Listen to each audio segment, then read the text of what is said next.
Olá! Hoje a gente vai mergulhar nos segredos do sistema nervoso. Pensa nele como uma incrível rede de comunicação que comanda absolutamente tudo no nosso corpo. Cada movimento, cada pensamento, cada sensação. Vamos nessa? Para começar, vamos com uma pergunta que, olha, talvez muita gente já tenha se feito, especialmente numa consulta médica. Por que quando o médico dá aquela batidinha no lugar certo do joelho, a perna simplesmente chuta sozinha sem a gente nem pensar? Então, a resposta para isso está num mecanismo fascinante, que é basicamente um atalho na fiação do nosso corpo. O nome disso é arco-reflexo. É uma reação que acontece antes mesmo da gente pensar sobre ela. E para entender como funciona, primeiro a gente precisa conhecer quem são os mensageiros que executam essa ordem. Isso nos leva diretamente a eles, os mensageiros do corpo. Para a gente decifrar esse reflexo, primeiro vamos ter que conhecer as células que formam essa rede de comunicação e descobrir como é que elas conseguem agir numa velocidade tão impressionante. E o protagonista da nossa história é ele, o neurônio. Dá para pensar no neurônio como se fosse o cabo de fibra ótica do nosso corpo. Ele é a unidade básica do sistema nervoso, uma célula super especializada feita para uma coisa: conduzir sinais elétricos e permitir uma comunicação que é quase instantânea. A anatomia de um neurônio é simplesmente genial. Tudo nele tem uma função. O corpo celular é tipo a central de comando.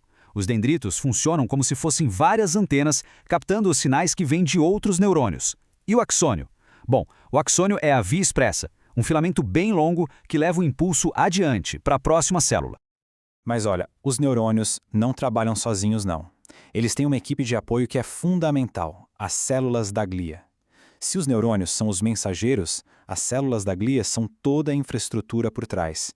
Elas não transmitem os impulsos, mas dão suporte, a nutrição e a proteção, garantindo que a comunicação dos neurônios aconteça do jeito certo. Beleza, então? A gente já conhece os mensageiros e a equipe de apoio deles. Mas e a mensagem em si? Como é que a informação consegue viajar por essas células numa velocidade tão alta? É isso que a gente vai ver agora, falando do impulso elétrico.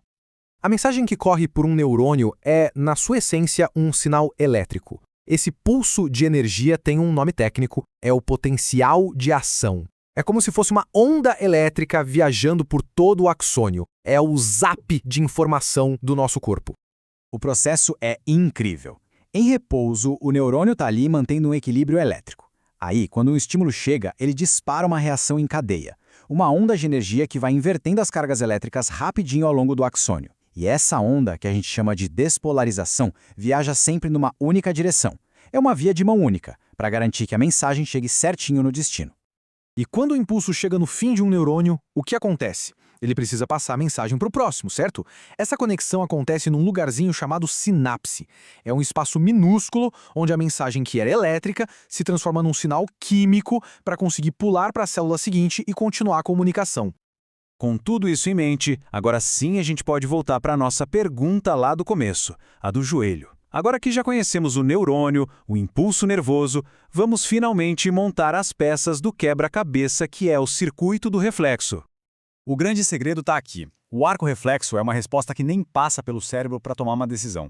É uma ação de emergência, sabe? Um circuito fechado, cuja central de comando é a medula espinhal.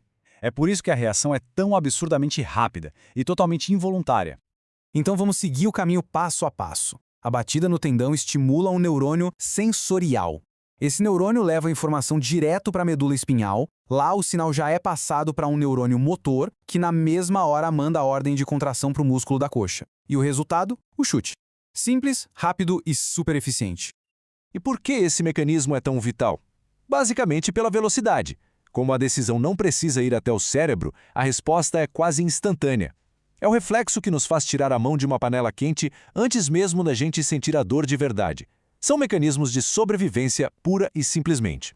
Bom, nós vimos os componentes em detalhe e um circuito em ação. Agora, vamos dar um passo para trás e olhar o mapa completo. Onde é que esse arco reflexo se encaixa na organização geral do sistema nervoso? O sistema nervoso é dividido em duas partes principais. De um lado, o Sistema Nervoso Central, ou SNC, que é o nosso centro de comando, formado pelo encéfalo e pela medula espinhal. Do outro lado, o Sistema Nervoso Periférico, o SNP, que é toda a rede de nervos que conecta o centro de comando ao resto do corpo, levando e trazendo informações o tempo todo. E essas duas divisões trabalham em uma sintonia perfeita. O periférico coleta as informações, o central processa tudo e toma as decisões. E o periférico, de novo, executa as ordens. É essa colaboração que permite que a gente interaja com o mundo, que a gente aprenda, sinta e reaja a tudo. E, para fechar, fica aqui uma reflexão.